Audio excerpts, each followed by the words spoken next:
یہ بھائی نے فرمایا کہ کیا میں کاروبار کرنے کے لیے بینک سے قرض لے سکتا ہوں؟ یقیناً اس پہ سود دینا ہوگا، تو اس کی کیا شرعی حیثیت ہے؟ دیکھیں، شریعت منع کرتی ہے آپ بینک سے جو بھی قرضہ لیں گے، یقینی سی بات ہے کہ اس پر آپ ایک باقاعدہ سودی معاہدہ ہوگا۔ پہلے تو معاہدہ کرنا ہی حرام، پھر آپ باقاعدہ فزیکلی طور پہ اس سود کو ادا بھی کریں گے تو آپ کا دینا حرام، بینک کا لینا حرام۔ اور نبی کریم صلی اللہ علیہ وسلم نے ارشاد فرمایا کہ اللہ تبارک و تعالی نے سود لینے والے، دینے والے، اس پر گواہ بننے والے اور اس کو لکھنے والے پر لعنت فرمائی ہے، اس لیے اس سے اجتناب کیجئے۔ اور میں الحمدللہ چونکہ ایز اے مفتی ورک کر رہا ہوں، ہزاروں لوگ ہم سے مشورے کرتے ہیں، اور میں معاشرے میں بہت گہری نظر سے مشاہدہ کرتا ہوں۔ میں نے یہ دیکھا ہے کہ جو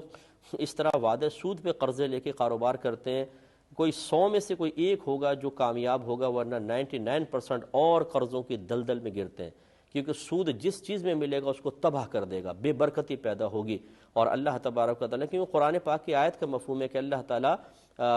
تجارت کو بڑھاتا ہے اور سود کو مٹاتا ہے۔ تو جو آپ تجارت کریں گے حلال طریقے سے، وہ بڑھے گی، لیکن اگر سود لیتا ہے انسان تو وہ تباہ و برباد ہو جاتا ہے۔ اور اگر تباہ و برباد ہو، میں پھر بھی کہتا ہوں کہ یہ پھر اللہ نہ کرے کوئی لے، لیکن جو ہوا میں کہتا ہوں اس کے لیے یہ اچھا ہے۔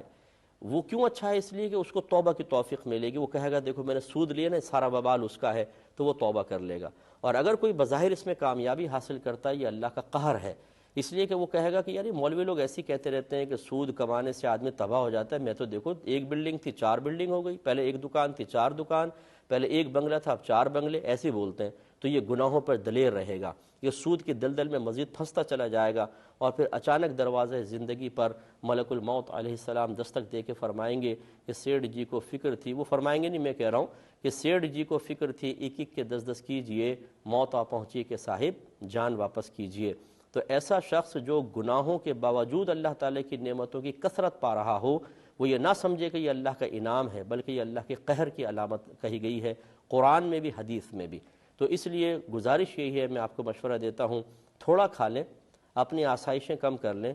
لوگوں کی طنز برداشت کر لیں، لیکن حلال کھائیے، انشاءاللہ سرخرو رہیں گے دنیا میں بھی آخرت میں بھی۔ اور یہاں لوگوں کو دکھانے کے لیے، بیوی کے چہرے پر پھیلی ہوئی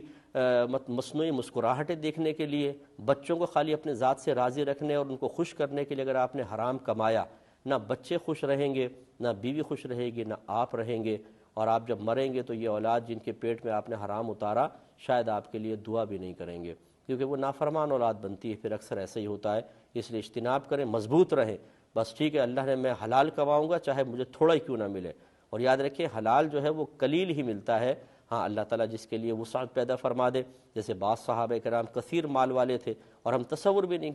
کر سکتے کہ خدا نخواستہ انہوں نے کوئی حرام کی آمیزش کی ہوگی۔ اللہ تعالیٰ دینے پہ قدرت رکھتا ہے، رزق حلال بھی وافر مقدار میں عطا فرما سکتا ہے، لیکن اکثر اس کا ضابطہ قاعدہ یہی نظر آتا ہے، اس کی عادت جاریہ یہی نظر آتی ہے کہ حرام تیزی کے ساتھ آتا ہے ہماری طرف اور حلال تھوڑا تھوڑا آتا ہے، لیکن تھوڑے پہ قناعت کر لینے والا کامیاب ہوگا، زیادہ اور حرام کو حاصل کرنے والا دنیا میں بے سکون رہتا ہے اور آخرت میں بھی تباہ ہوگا۔ ایک بھائی نے فرمایا